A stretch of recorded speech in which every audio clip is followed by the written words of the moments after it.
ব্রহ্মপুত্রের পানি বেড়ে চিলমারির ৬টি ইউনিয়নের অন্তত ৬০,০০০ মানুষ পানিবন্দী হয়ে পড়েছেন।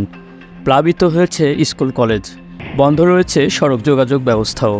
এ অবস্থায় উপজেলার ৪১টি প্রাথমিক বিদ্যালয়ের পাঠদান কার্যক্রম বন্ধ রয়েছে।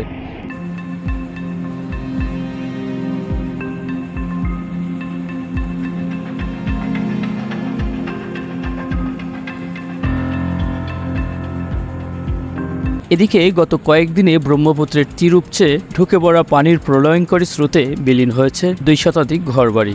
গত কয়েকদিনে বিভিন্ন এলাকার নদী তীরবর্তী অন্তত ২০০টি পরিবার ঘরবাড়ি হারিয়ে খোলা আকাশের নিচে বাস করছেন।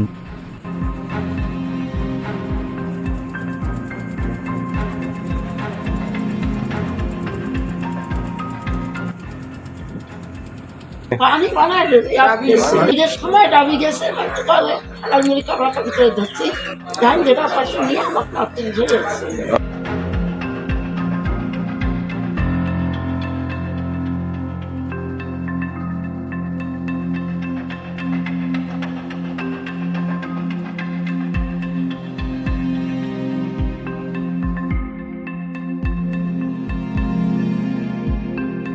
উজান থেকে নেমে আসা পাহাড়ি ঢল ও অতিবৃষ্টিতে কুড়িগ্রামের চিলমারিতে ব্রহ্মপুত্র নদের পানি বিপদসীমার উপর দিয়ে প্রবাহিত হচ্ছে। এই নদের পানি শুক্রবার বিকালেও চিলমারি পয়েন্টে ৭৮ সেন্টিমিটার ওপর দিয়ে প্রবাহিত হচ্ছিল।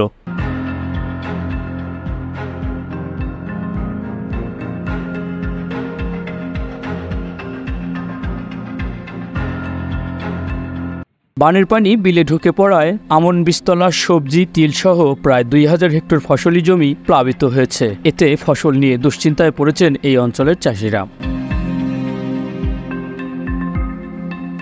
এদিকে বানের পানিতে ঘরবাড়ি তলিয়ে যাওয়ায় বিপাকে পড়েছেন বানভাসী মানুষ। নিরাপদ আশ্রয় না পেয়ে অনেকেই নৌকায় রাত যাপন করছেন। বন্যা কবলিতদের কাছে এখনও পৌঁছেনি সরকারি সহায়তা। সরেজমিনে উপজেলার রানীগঞ্জ, নয়াহাট ও রমনা ইউনিয়নের বিভিন্ন এলাকা ঘুরে দেখা গেছে গরু, ছাগল ও শিশু বৃদ্ধদের নিয়ে বিপাকে পড়েছেন বন্যা কবলিত মানুষ। বানভাসী মানুষদের পাশে সরকারি সহায়তা পৌঁছানোর ব্যবস্থা করা হচ্ছে বলে জানান উপজেলা নির্বাহী কর্মকর্তা মিনহাজুল ইসলাম।